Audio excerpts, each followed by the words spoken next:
Welcome to another episode of Civic Cypher. I'm your host, Ramses Ja. And they call me Q Ward because that just so happens to be my name, Ramses. What's going on? Who we got rocking with us, man? He would be Freshmaker. I missed it again. DJ Freshmaker. DJ Freshmaker. DJ Freshmaker. At If you're on social media. DJ Freshmaker. Yeah. The man, the myth, the legend. With us another That boy good. episode, right? Pleasure to be here too. Yes, like I feel like I earned a bonus round. Yeah, you know? Yeah, man. Well, look, I'll tell you what. If you missed last week's episode, don't forget you can check out all our past episodes. If you're into podcasting, if you want to check it out on YouTube, hit the website civiccypher.com. But last episode that Fresh was up here, we talked about circulating the bag. Yes. That is supporting black businesses by black people and allies of black folks, and the importance of supporting black businesses. And today's episode, I feel, is important for a number of reasons that will become apparent as we continue to flesh out today's topic. So we'll call this episode the Mythbusters episode. I like the way that sounds. And the reason for that is there's a lot of myths that exist in the world that are very harmful to black people, black communities, black progress, etc. And, you know, if I have a voice and I have my brothers at my side, I feel like it's important to use this platform to set the record straight. Facts. So if you haven't listened to the show before, I anticipate a lot of folks listening to this show. If you haven't listened to the show before, my background and the background of my brothers is primarily entertainers. And this show exists because the station on which you're hearing this show, or the platform or whatever, primarily uses black music or black culture to reach an audience of black or non-black people. And in many cases, it's a place that takes black culture and repackages it for non-black people. And we all felt as a community, not just me, but we all felt that it was important to rise above that title of entertainer, rise above, the shuck and the jive and the dance in the club, that sort of a thing, and really give a voice to real issues that affect black folks. And so on these stations, these platforms that are, using black culture to make a profit and repackaging black culture for, other groups of people, these folks didn't want to be fair weather friends to the black community. And so they gave me and us this hour of time so that we can share messages with the community at large that will hopefully advance the standing and the plight of black folks. So they're not just exploiting black culture, they're also contributing in a meaningful way. With that said, today's episode again is one where we're going to talk about prevalent myths that affect the black community. And the one that I've been waiting for a very long time to get off my chest. Talk to the people. I'm going to have to talk to y'all today.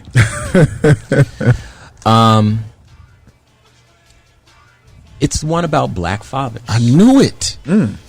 Black fathers. And if you know, every time I hear this, it's a heartbreaking thing, and I understand why a lot of folks think this. The myth, if you're not familiar, is that black men are not there for their children. Black men have babies and then go to jail or abandon them, or die, or whatever it is. And so there's this issue that plagues black communities, and for some people, especially in political circles, it is their sole argument, or there's like the sole element that they use to suggest that black people are responsible for their own problems. If they would just stay home and raise their kids, then all of the problems that affect black folks will be solved if black people stay home and raise their kids. So as of 2014, we can definitively say that any statement like that, any sentiment like that, is exceptionally insulting and a slap in the face to the black community. But before we get there, I want to share our stories, our positive stories about black men in the community. Q, let's start with you. Do you have children, Q? Yes, sir, I do. Can you tell me about your children, Q? I have a very, very energy-filled young king of a son named Grayson. And if anybody follows me on social media that has known me longer than he's been alive, you notice that I was gone from social media for a long time. And then the next time you saw me after 3 years or something like that, I was holding this beautiful child who I credit for saving my life. I'd gone through a lot in the years leading up to becoming a father, emotionally, mentally, felt like I was beyond repair. And this kid not only gave my life purpose, but helped me. We all want to be something when we grow up. The only thing I knew I wanted to be when I grew up was a father. Everything else, I hoped I would make it to the NFL, or maybe one day I'll be an architect or whatever. But I knew for certain, not because someone told me, not because I read it somewhere, not because people encouraged me to think it was a good idea, but I knew, and I'll speak on my relationship with my father later, but I knew that a good father, not just a father, but a great dad, was what I wanted to be when I grew up. And Grayson Anthony Villaflor Ward made that destiny real. And then recently, and I went and bought a shotgun because of this one, I have a beautiful daughter now. Yeah, man. Aiko Estella Villaflor Ward. And she's beautiful. So I bought a shotgun. I'm going to look at my phone because I'm on live. I'm going to look at my phone on this one. So I bought a shotgun. I know y'all got sons. I know y'all think they're awesome. But her dad has a shotgun, okay? Love you, boo-boo. And yeah, they're my babies. And I love them. And before we get too far away from this, I want you to tell the people, describe your relationship with your children. How often do you see them? How involved are you? When Grayson was 6 months old, I had a fantastic job. I was an autonomous testing engineer for Uber's advanced technology group. Yeah, all that sounds really cool because it was really cool. I tested for 10 hours a day, self-driving vehicles. So you just sat in the car? Essentially, yes. That's tight. I just sat in the car for 10 hours a day and observed as it drove me around. That's a great job. Arizona. And, for reasons beyond my control, that program was terminated for some reasons that you guys can Google. I won't speak on them, but just look up Uber, self-driving, Tempe, Arizona. The bad story, that's the one. And it put me in this position where I'm newly unemployed and newly a father at the same time. And I was terrified and man, I was scared to death. What am I going to do? I have this obligation to protect, teach, support, love, uplift, and empower this child. But I have to be able to pay these bills. And I have to be able to make sure he has food. And I have no idea how I'm going to do this. Little did I know that almost 3 years later, I still hadn't got a new job. Because after I spent about 9 days in a row at home with my son, it was going to take something incredible for me to cash that in. Like, you were gonna have to, you were gonna have to offer me something astronomical, like, you know, use of the company jet, and, you know, an expense account, and, you know, insane salary of some sorts. It was gonna have to just be gross, where y'all would have both been like, okay, Q, look, bring Grace into the house, Right. go do that. So it provided me with an incredible experience to now, you know, my daughter will be a year old on Christmas. You know, Grayson just turned 3. Neither of them have woken up without me there. And that's an incredible, I'm very, very proud of that being their truth and my truth. You know, there's no version of life that exists. There's no full day or full week or full weekend that where you look around and it's like, where's dad? And if I'm gone for too long, even, you know, here doing this show, as soon as the door opens, even Aiko, who's 10 months old, she hasn't even seen who it is yet, but when the door opens, she screams out, "Daddy." It's the coolest thing in the world, man. So my experience has been full-time father and provider and protector and teacher, and I bought a shotgun. All right, and Fresh. Now, I know you don't have any children yet. Right. But his niece and nephew game strong, though.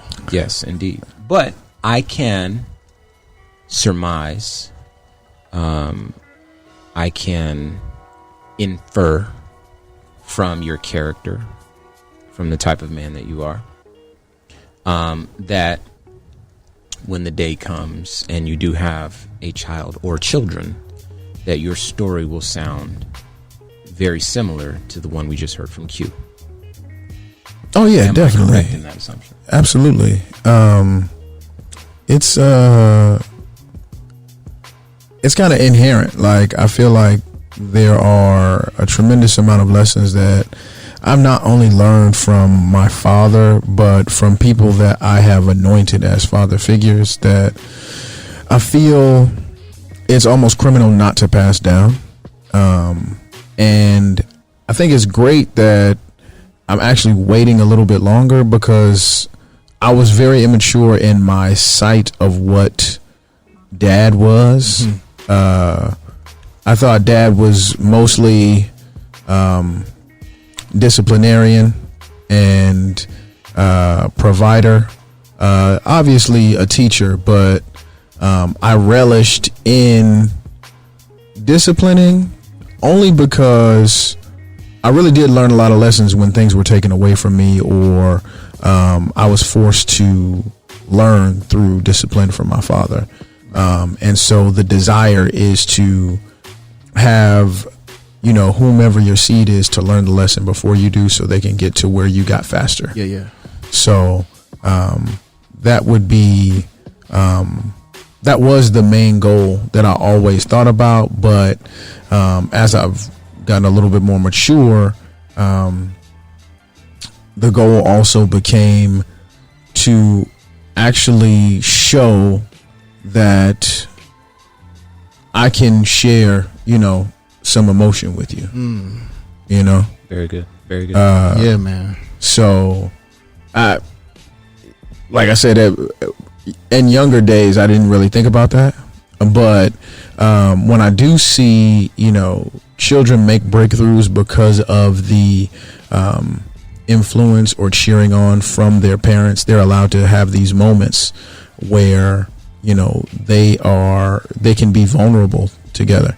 And I'm like, oh, you can do that. Oh, that probably would feel really good. Yeah, Oh, absolutely. okay, cool. Yeah. I'll do that. So dig this. Yeah. This myth that has been very damaging to the black community for decades wasn't always true, obviously. But in a modern world, people that can't see past the date of the day they were born, they can't see anything before that. They feel like this is the reality. They feel like historically, you know, blah, blah, blah. And, you know, I say this a lot, and I will always say it because it's true. The first human beings were black. The first families were black. the first man that ever stayed home was black. I'm sure the first man that ever left his family was black too. Mm-hmm. So, I think history is very important. But I do want to speak to some of the things that, in my estimation, contributed to this damaging concept, idea of the broken black family. Mm-hmm. Because you got to think with this, and if you think to yourself, black families in the 1800s, in this, that in the slave field, so even earlier than the 1800s, Mm-hmm. Families were broken up, but where they could stay together, it was a family, right? Mm-hmm. They were broken up by the slave masters. Okay, so we're gonna say they were sold off like cattle. Mm-hmm. But after that, communities developed where black families, raised black children in black spaces, and everything was fine. There was black commerce, to piggyback off the show that we did not too long ago. Mm-hmm. Excuse me. And, no one was complaining about black men abandoning their families back then, because it wasn't true. Same holds true in the 20s, the 30s, the 40s, the 50s, the 60s, the 70s. And it's in the late 70s, early 80s, where there's this war on drugs. Again, this is my estimation.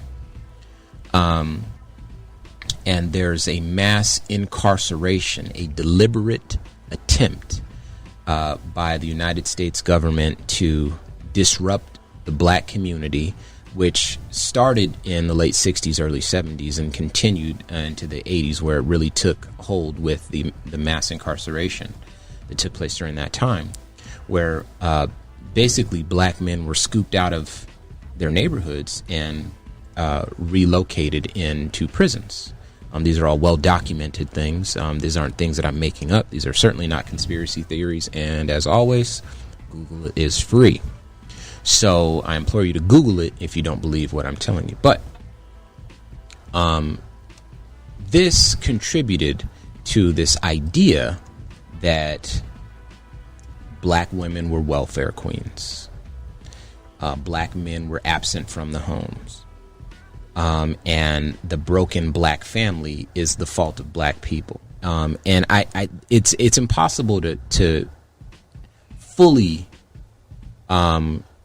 measure the devastation of the war on drugs on black communities and brown communities, and the deliberate attempt by the government, this government, to disrupt black families, black communities. It was a deliberate attempt to do so, and those are topics for a different show. Right now, we're talking about this myth, but it starts somewhere, and that's why I wanted to make sure that we talked about the history, because history is very important. But yes, there were some examples after that of broken black homes. And obviously crack babies, a crack epidemic, things like this. I'm from Compton, California in the 80s, so I was born in that. I saw that. It's a very personal thing for me. One of my sisters was born underweight, if that tells you everything that you need to know. I saw it with these eyes, and then I grew up and I learned how that happened and who was responsible for that. Do you understand? And so, still, I knew from my own experience that black fathers were largely present even in communities, even in my community back then in Compton, California. When I moved to Phoenix, I'm a black person. I have a shared culture with other black people, and so I tend to congregate with other black folks at church, at the cookout, at whoever can speak your language and identify with certain cultural markers, and those are your people, that's your clan, and that's who you grow up with. And my journey certainly reflected that there was a good number of black men very much involved in the lives of their children. And so when I got older, me starting to hear this narrative that black men were not in the homes, not raising their children, that did not ever jive with my immediate reality, the reality that I saw around me.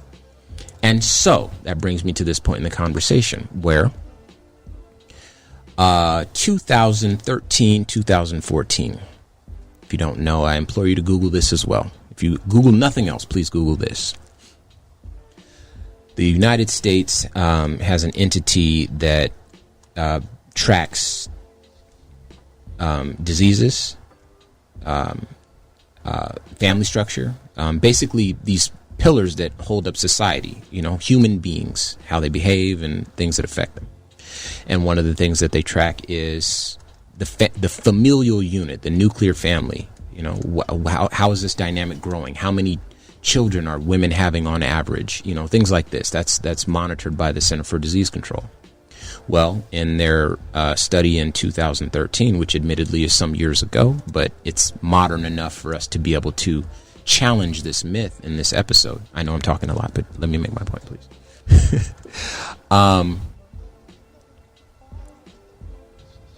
As it turns out, they did a study of men and the capacity of a parent.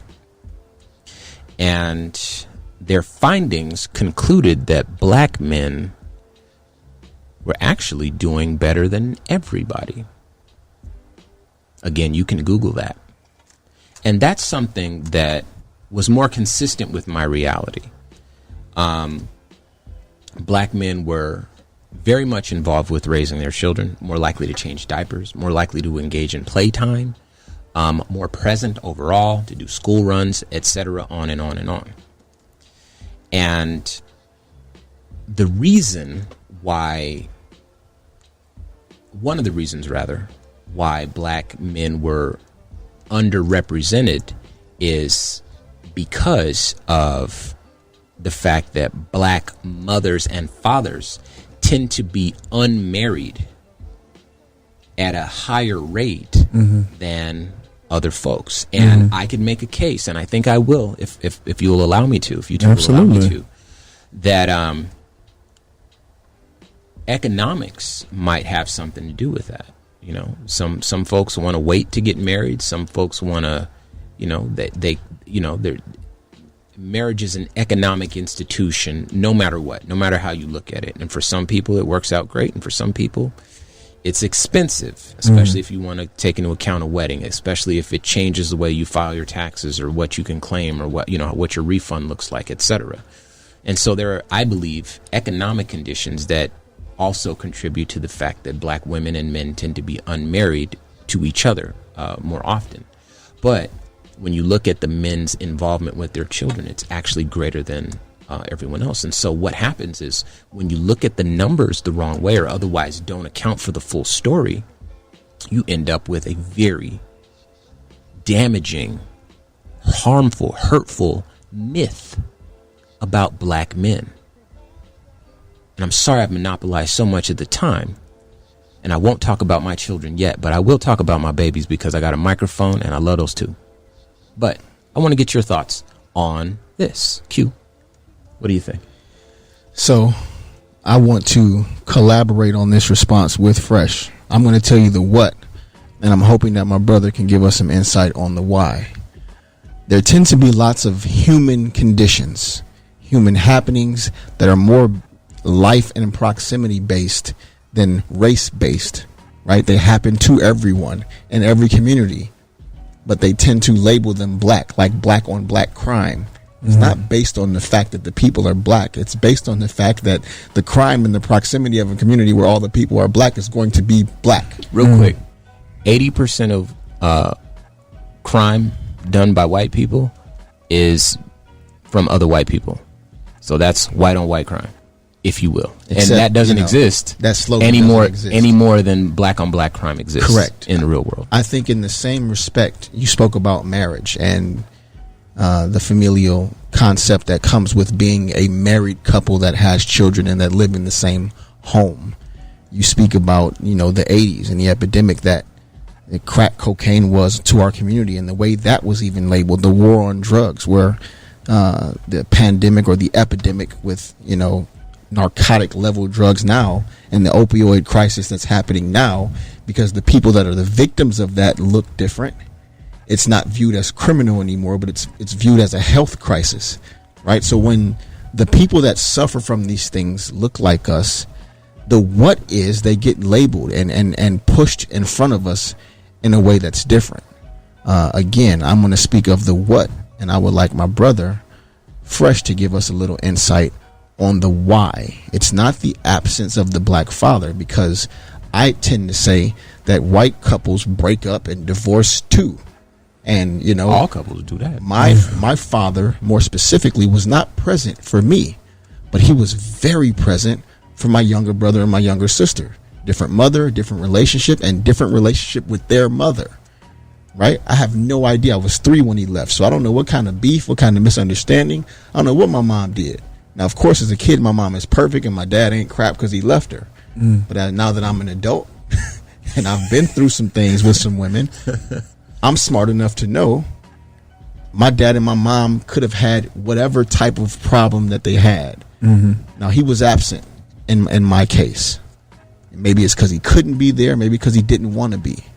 But you hear the experience of Jerome Rawls Ward IV and Tasha Ward, now Tasha Evans, and they have a much different experience because he was very present, very loving, very involved, and very proud of his children. And what I learned when I met my brothers and sisters that didn't grow up in the house with me is that my dad was also very proud of me. You know what I mean? So, Fresh, other families break up, other couples break up, other couples and families divorce, other fathers of other ethnicities leave or not. But they're not labeled as because they're this, right? Because all of our things, all of our problems, all of our shortcomings are because we're black, right? That father isn't present because he's a black father. So the what is our normal human interactions and our normal things that happen to and around us are labeled as the black fathers are not present, and black on black crime and black this. How come that happens to us? There's plenty there, but a more simplified thing that I thought of, you guys can let me know how you feel about it, but there's no fun and no entertainment in pointing out your own flaws, right? So if you are primarily in control of the airwaves, right, you're less likely to report on, say, domestic terrorism, but you're more likely to report on, terrorism from, somebody that doesn't look like you. Correct. So that would make, for good TV or a good report, because it doesn't force you to look in the mirror, or challenge, internally what's in your community. So I would say that's one of the reasons where you hear more about it on our end, because we're kind of like easy punching bags in that situation. Like, we don't control airwaves in such a capacity to where we can beat a lie across the street, but also when you alluded to, folks not being married, we have to think about just common human experience. If you're not doing much all day, right, you're more probable to get into something that you ain't supposed to be getting into, right? Whether idle hands, devil's playground, right? So if you may be in a neighborhood where there's a lot of idle hands, right, you might have a higher probability of laying down with somebody with that idle time. You lay down with somebody in that idle time, but there's no intention to be married or to live in the same place. you could still be a great father, but as far as what the numbers will say, it'll say that 69.3% of our women, are single mothers. Yeah. Whereas like for the Hispanic community, it would be 21.9%. Like that's a humongous, Massive. difference. However, we do know in the Hispanic community, there's more than likely going to be a little bit more folks living together in the same home. Right. So that's gonna, make a difference there. And for us, like you also alluded to, getting married is not only something that you have to think about really as far as financial, but making the commitment to say, I want to have a family and take care of all of you and put that on my shoulders. That's something big, humongous for a man to do. And we can be straight up about it. Not everybody, has that and has that in them, right? But let's say you're just not there financially. You're going to more than likely back up as a form of responsibility. Like, I need not to pull you with me if I don't necessarily have solid ground. But the numbers could reflect that negatively also. But I do think that what you see in the 2013 study is a response to the generation prior. Absolutely. Where it's like, just basically, I'm not going to allow my children to have the same, upbringing that I had, whether my dad left voluntarily or involuntarily. I'm definitely going to make sure that my children have the father that maybe I didn't get a chance to experience. Absolutely. And something else, I think that, and now, I don't really think of myself as a conspiracy theorist, but I'm black, so I'm a little bit paranoid. That distrust is real, man. Yeah. And, I'm obviously not a slow person, so I tend to find patterns maybe where they don't exist, just because it's just something that occurs to me.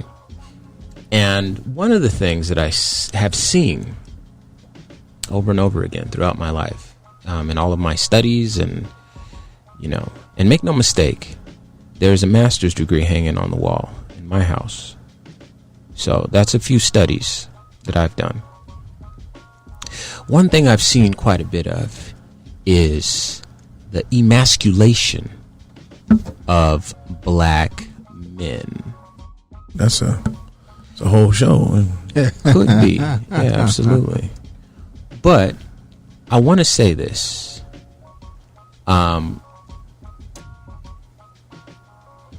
When this narrative exists where black men don't take care of their families, they don't raise their kids, when that exists, to me that's another thinly veiled dig at the masculinity of black men. And the worst part about it is we will believe it. Now, again, I've believed that for a long time, despite the fact that my reality didn't reflect that. I know my dad. I was with him his whole life. I got to bury my father. My father loved his son. He loved all of his sons.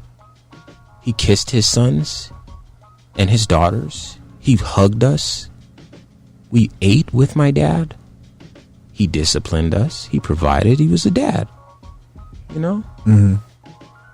And,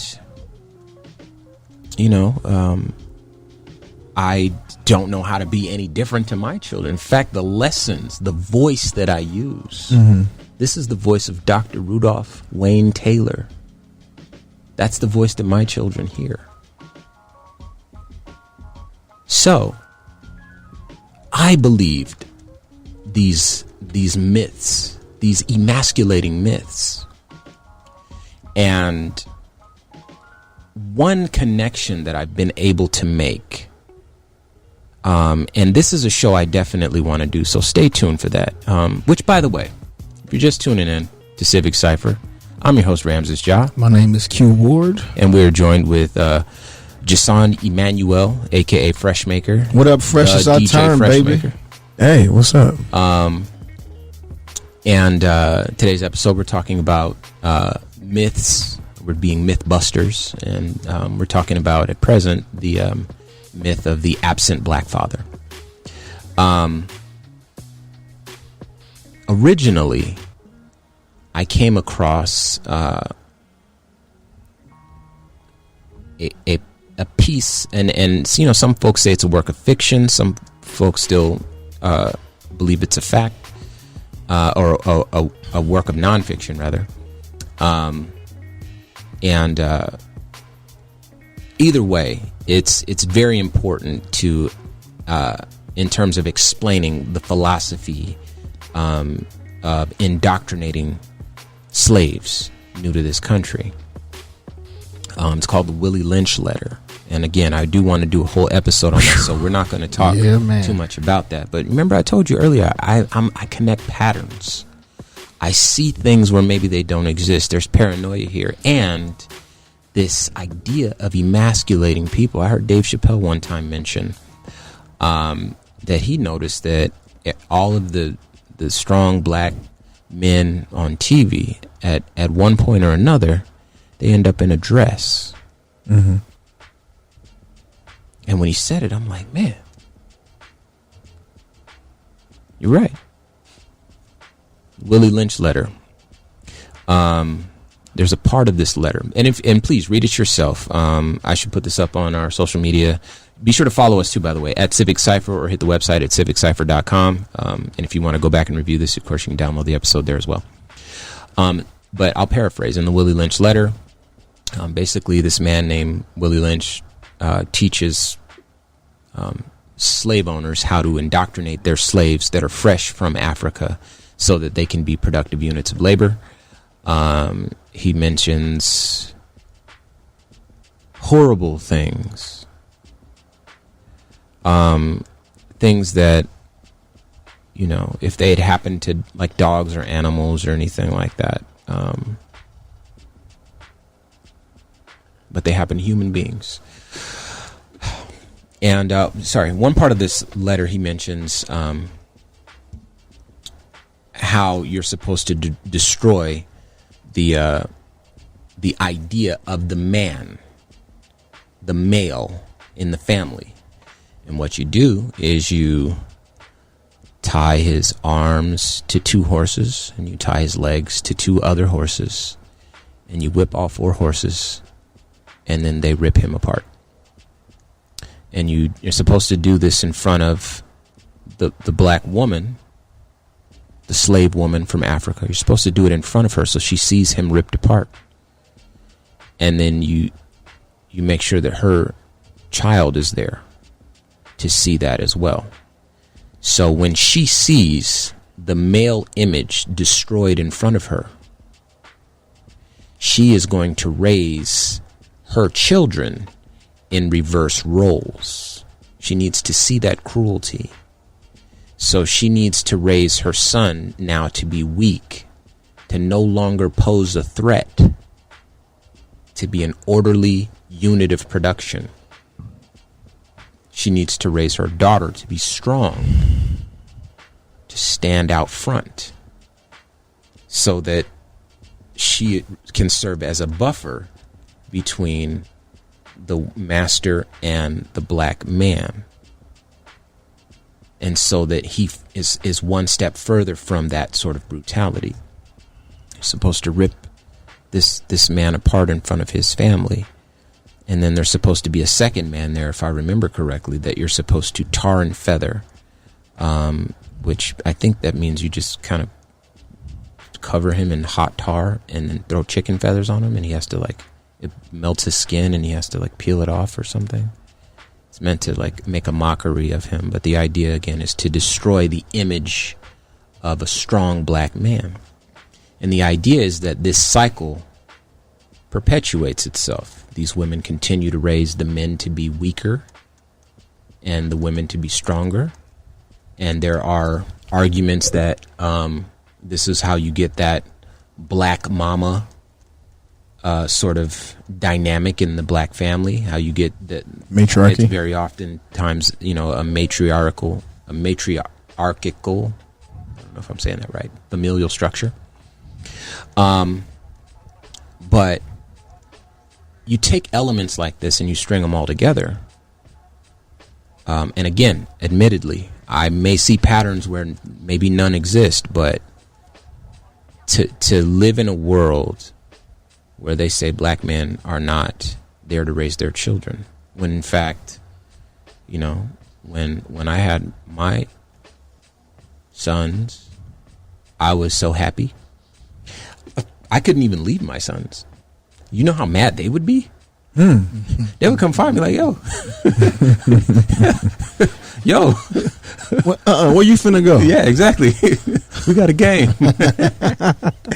And so, again, I think this is something that is long overdue in terms of discussion. Now, you guys both have read that letter, that Willie Lynch letter, yes? Unfortunately, yes. Portions, yeah. Okay, so you do know what I'm saying is true. How did that hit you when you first saw that? It worked. Like he was trying to get them somewhere with those instructions. And they were supposed to have a lasting effect on us as a community. In the event that we ever did escape, in the literal sense, mentally we would somehow still be oppressed, trapped, controlled. The effectiveness of his instructions is what stood out to me. Absolutely. And I just feel like, when you take a step back and you look at it, and far be it from me to be the sort of person that says that black people are not responsible for anything. I'm not the sort of woe is me person. I don't think black people are a woe is me type of people. But again, when you're up against systemic racism, when you're up against economic imbalance, when you're dealing with, the war on drugs is a war that, it's taking soldiers, and you're going up against a government that's well funded and has police forces and legally has the right to execute you in the middle of the street, as we've seen over and over again. On video.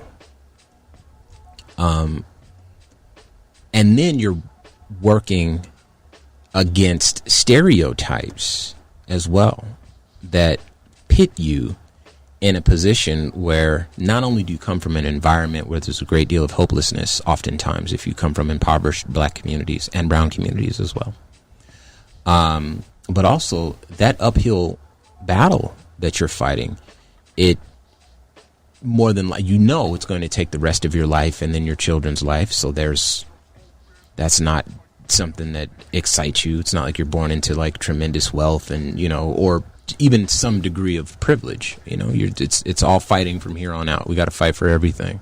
All my life I had to fight, you know what I mean? Like that's a genuine sentiment.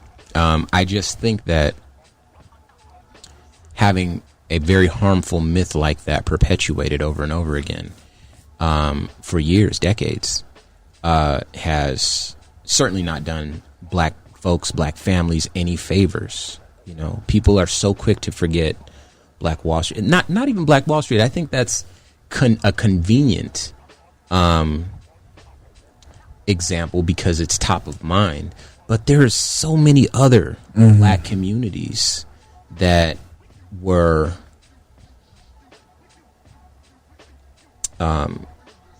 destroyed. And these were communities that engaged in politics, in finance, self-sustaining communities. That from these communities you have historically black colleges and universities that were born out of these communities.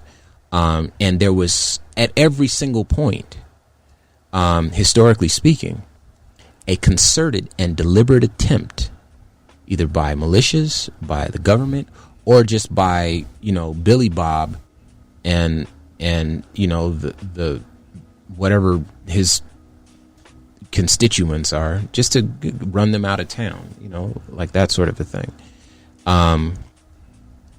And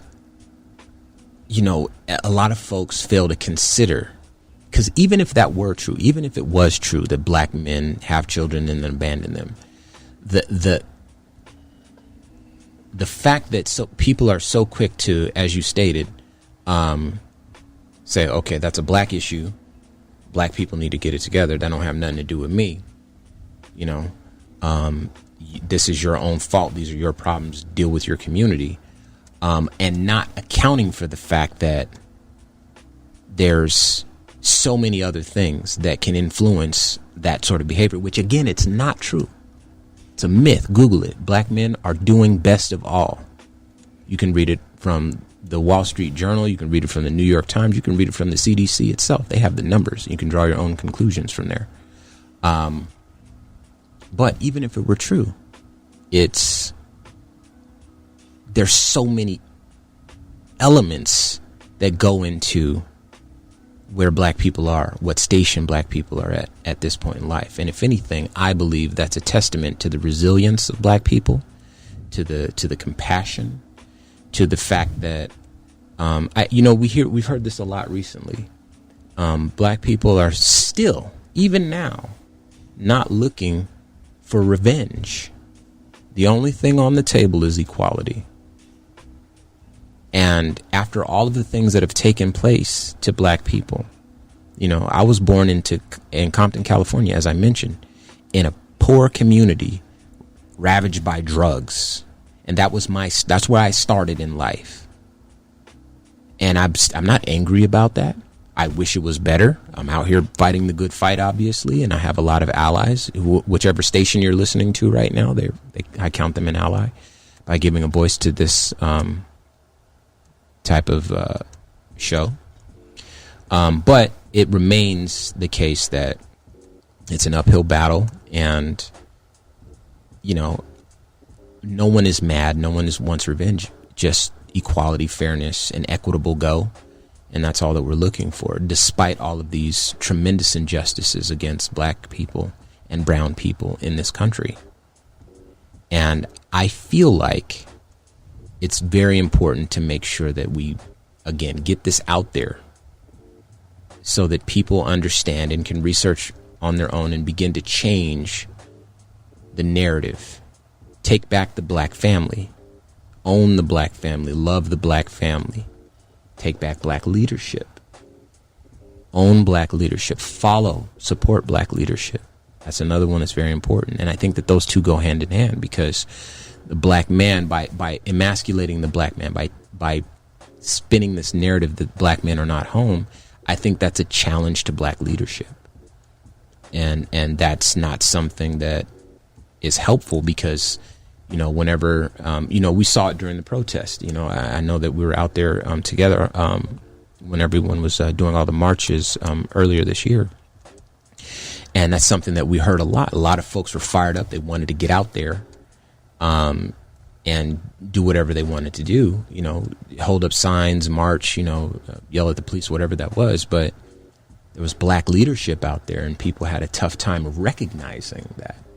And I think that, again, that's sort of the concept, the idea of a strong black man, black leadership, etc., that starts with a strong black family. And unfortunately, that's been taken from us unfairly by this harmful myth. And so, again, the Mythbusters episode. So, yeah, I think that's something that, again, needed to be discussed. And I think that moving forward, we're going to have to carry that with us into all of our conversations. We're going to have to make sure that when we overhear people, make a joke, black people or otherwise, but especially black people, because we need to know this about, take care of your kids, or, that sort of thing, that they need to at least understand the reality of the situation. Of course, it's cool to joke around about stuff, and, we always black people, CP time, like those sorts of jokes. And so in our own communities, if you're not black, please don't make any jokes about that. It's not a good idea to do that. No. Somebody did that one time, and I was like, it's like a politician, but his wife was black, and he thought he could, and it was like, no. Yeah, that CP time one is a big one too. I just funny story real quick while we're there. I was listening to one of President Obama's speeches. I'm kind of a weird nerd when it comes to that stuff. I like to study speeches and great orators, and Obama he was just a tremendous speaker. Him and Dave Chappelle, they can weave facts and humor together. Like, they're just masterful at it. But Obama was giving a speech, and he says something. He's like, forgive me for being late. As we were operating on CP time, and then everyone kind of had a chuckle in the audience. And he says, and for those of you who don't know what CP time stands for, CP time stands for jokes that white people can't make. And I thought that was the funniest thing. I just thought that dude is just, so anyway, long and the short of it is, even stuff like that can be, harmful if we don't really understand what it is that we're saying and where it's going and who's hearing it. Because for us, we understand that we can say things like CP time. We can say things like, go and take care of them kids or whatever, change them. We understand that, or have the capacity to understand that it's harmless. And we understand that we're playing with a trauma. Right. A trauma or a stereotype or something that's not true, or, whatever. If you've been through that, you can talk about that. If you ain't been through that, you can't talk about that. Perfect. And then other people who are on the outside looking in, that, exchange might become their reality. I think a great example is the N-word. Black folks will use the N-word with each other all the time. It's just a thing that happens. It's cultural, and that's the end of it. One day we'll have a show on that, I'm sure, and discuss how we feel about that. But for now, our purpose is just to explain that it exists. And you understand that if a person, in this example, we'll say is a white person, is a casual listener to that conversation, this white person might think, without knowing anything else, oh, well, these are my friends. This is how they talk, and I can talk like this too because I'm friendly with these people, and they'll get in there and do the same thing. And so, again, you need to understand that those jokes, those sorts of things, the more educated you are, the more you will be able to insulate people who don't know better from that, or you'll be able to educate them. And again, today's message, and the one that I wanted to get out above all others, was that black men take great care of their kids, better than everyone else. More involved, again, more involved with feeding, more involved with bathing, changing diapers, getting kids ready for school, dropping them off at school, spending quality time with them. That's a thing that is not as widely known as the very, very harmful stereotype that exists about black men. But it certainly, again, is a reflection of my reality and Q's reality as well. And ultimately, when you have children, I do believe it'll be a reflection of your reality too. Definitely. So yeah, I wanted to make sure that I left everyone with that. Now, before I get out of here, the last show that we did, I had a chance to run over some black-owned businesses that I didn't get to really, spend a lot of time like really letting folks know about what the businesses did, just because we ran out of time. So I want to touch on some of those again. One of them is called the Change Society. It's a nonprofit, black-owned business that creates opportunities to connect people with causes. And one of the most visible events that this company puts on is called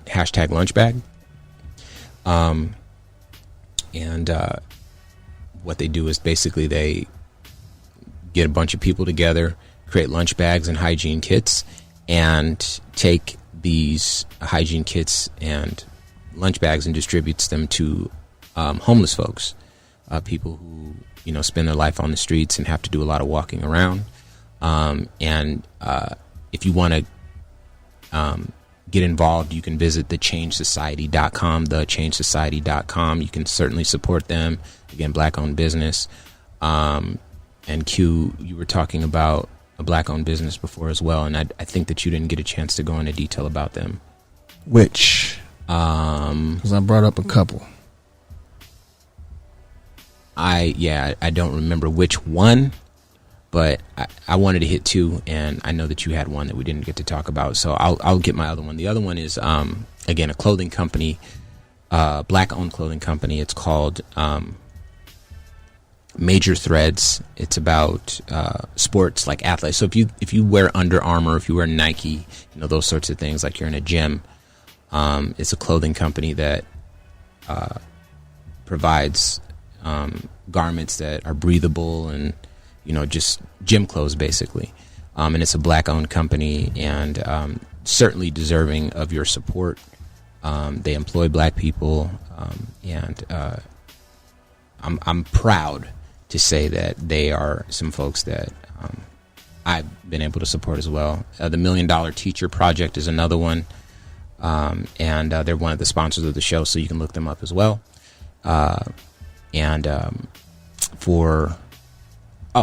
Monarch Theater and Barsmith are also black-owned as well.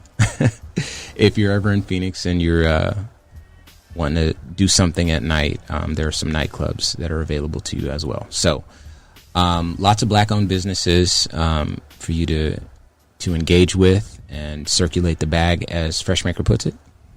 And if you want to know more information on any of those businesses, you can, of course, check our website, civiccipher.com.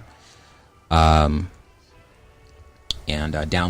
you can download this show or our last episode where we got a chance to go in a little bit more detail about some other black-owned businesses that I think are important for you to check out, just so that we can work together to, move the common agenda forward. With that said, we're going to wrap things up around here. Before we head out, we're going to want you to check out the website, once again, civiccipher.com, to submit any questions that you have for the show, any show topics. All your donations are appreciated. This show is funded entirely by you. And so, again, donations are appreciated. You can do so, again, at civiccipher.com. And be sure to follow our social media at Civic Cipher. Q, where can they find you on social media? I'm on Instagram. I am Q Ward. It's the same for Twitter, which I'm not as active there, but I'm there. So come by, say what's up. Where you at, Fresh? I was thinking about making it shorter, but I'll figure it out. But for now, on Instagram and Twitter at the DJ Freshmaker. Just like it sounds, the DJ Freshmaker on Instagram and Twitter. And listen, following Freshmaker is enlightening, and empowering, encouraging. There's a lot of levity there too, a lot of hilarity there as well. He's a very entertaining person to follow on social media. Thanks, fellas. Yeah. I'm working on getting there. I just take pictures of my afro from different angles, but I also have some great pictures too, man. Thank you. I'm working on it. But you can follow me at Ramses Ja, and keep up with me during the week. And of course, tune in next week, same time, same channel, for more Civic Cipher. And until then, y'all take care of yourselves. Okay, peace.